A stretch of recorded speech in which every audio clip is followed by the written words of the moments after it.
आज आमे बिहार रे मेडिकल पढ़ेवा कथा माने एमबीबीएस बीडीएस आउ आयुष पाठ्यक्रम जेमती कि बीएएमएस बीएचएमएस ए सबु पई एडमिशन केमिति हुए से विषय रे टिके भल भाबे कथा हेबा। हाँ, जो माने भी बिहार रे डाक्तरी पढ़िबा को चाहुचंती सेमानंक पई एटा जानिबा निहाती दरकार।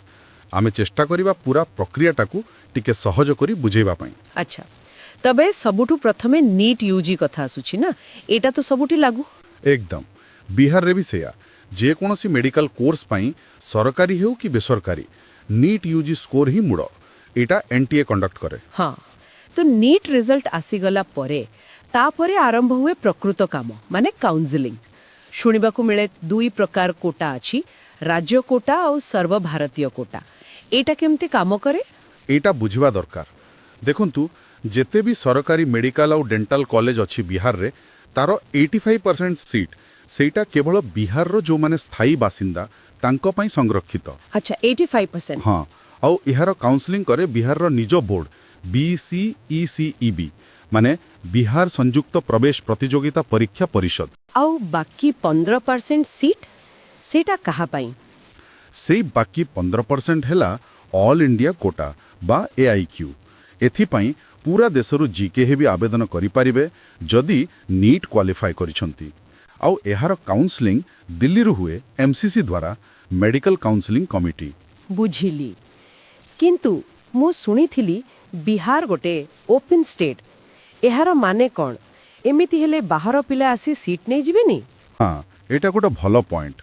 ओपन स्टेटर माने हेला अन्य राज्यर पिला माने भी बिहार जो बेसरकारी मेडिकल डेंटल बा आयुष कॉलेज अच्छी सेथरे एडमिशन नहीं पारिबे। ओहो केवल बेसरकारी कॉलेज पई। हाँ केवल बेसरकारी सरकारी रो 85% तो बिहार पिलांको पई ही रहिबो।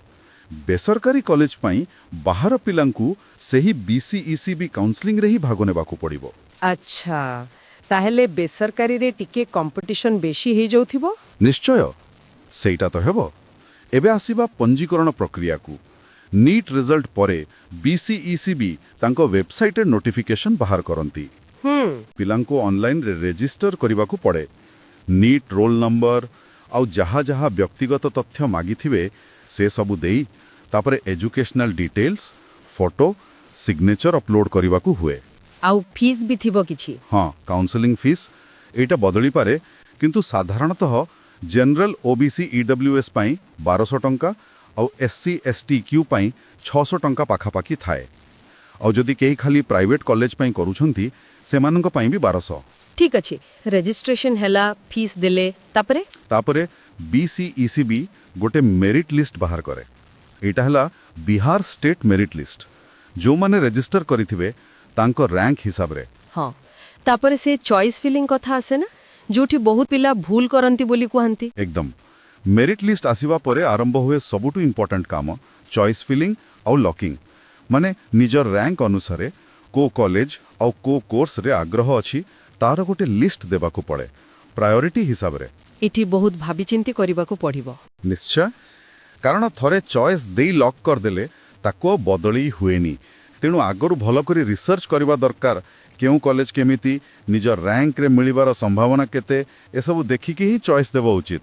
बिहार रे मोटा मोटी केते सीट अछि ए सब कोर्स रे एमबीबीएस छडा आउ कोन ऑप्शन अछि।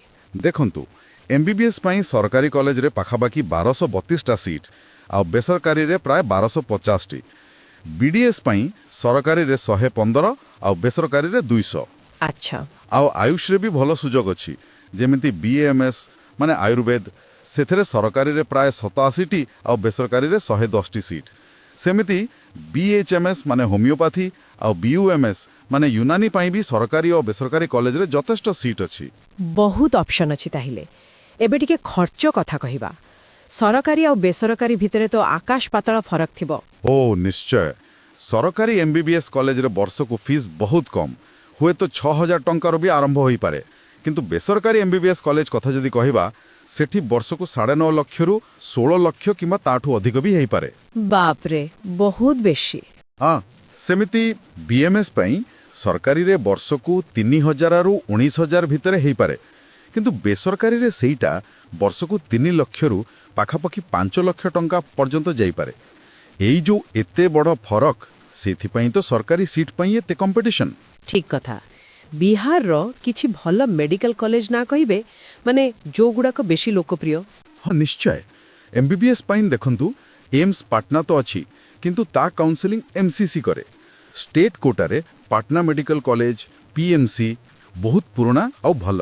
ଆହୁରି ବି ଅଛି ବେସରକାରୀରେ କଟିହାର ମେଡିକାଲ କଲେଜ, ସାସାରାମର ନାରାୟଣ ମେଡିକାଲ କଲେଜ, ସହରସାର Lord Buddha Kosi medical college, ଏସବୁ ଭଲ ଚଲେ। ଆଉ BMS ପାଇଁ? BMS ପାଇଁ ପାଟନାରେ ଯୋଉ ସରକାରୀ ଆୟୁର୍ବେଦିକ କଲେଜ ଅଛି ସେଇଟା ମୁଖ୍ୟ। BHMS ଆଉ BUMS ପାଇଁ ବି ସରକାରୀ ଆଉ ବେସରକାରୀ ଦୁଇ ପ୍ରକାରର ଭଲ କଲେଜ ଅଛି। ଆଚ୍ଛା, ଆପଣ କହିଲେ ଆୟୁର୍ବେଦ କଥା। ଏବେ ତ ଆୟୁର୍ବେଦ ଆଡ଼କୁ ଲୋକଙ୍କର ଆଗ୍ରହ ବଢ଼ୁଛି। BMS ପରେ କ୍ୟାରିୟର ପାଇଁ କେମିତି ସୁଯୋଗ ଅଛି? ବହୁତ ଭଲ ସୁଯୋଗ ଅଛି। ଏବେ କେବଳ ଭାରତ ନୁହେଁ, ବାହାରେ ବି ଆୟୁର୍ବେଦର ଚାହିଦା ବଢ଼ିଛି। BAMS ପରେ ନିଜ କ୍ଲିନିକ୍ ଖୋଲିପାରିବେ, ସରକାରୀ ଚାକିରି ଅଛି, ଆୟୁଷ ଡକ୍ଟର ଭାବେ ରିସର୍ଚ୍ଚରେ ଯାଇପାରିବେ, ପଢ଼େଇ ପାରିବେ, ଆଉ ଫାର୍ମା କମ୍ପାନୀରେ କିମ୍ବା ୱେଲନେସ୍ ଇଣ୍ଡଷ୍ଟ୍ରିରେ ବି କାମ କରିପାରିବେ। ଅପସନ୍ କମ୍ ନାହିଁ। ତେବେ ସବୁ କଥାକୁ ଦେଖିଲେ ବିହାରରେ ମେଡିକାଲ ପଢ଼ିବାକୁ ହେଲେ ପ୍ରଥମେ NEET UGରେ ଭଲ କରିବାକୁ ପଡ଼ିବ, ତାପରେ ନିଜେ ବିହାରର ନା ବାହାରର ସେଇ ହିସାବରେ BCECB ବା MCC କାଉନ୍ସେଲିଂରେ ଠିକ୍ ଭାବେ ଭାଗ ନେବାକୁ ହେବ। ପୁରା ପ୍ରକ୍ରିୟାଟା ରେଜିଷ୍ଟ୍ରେସନରୁ ଚଏସ୍ ଲକିଂ ଯାଏ ସବୁ ଷ୍ଟେପ୍ ଠିକ୍ରେ କରିବା ଜରୁରୀ। ଏକଦମ ଠିକ୍। ଆଉ ଗୋଟେ ଶେଷ କଥା, କିନ୍ତୁ ବହୁତ ଜରୁରୀ, ଏଇ ଯୋଉ କାଉନ୍ସେଲିଂ ନିୟମ, ଫିସ୍, କଟ୍ ଅଫ୍ ସିଟ୍, ସଂଖ୍ୟା, ତାରିଖ ଏସବୁ ପ୍ରତିବର୍ଷ ଟିକେ ଟିକେ ବଦଳିପାରେ। ହଁ, ସେଟା ସତ।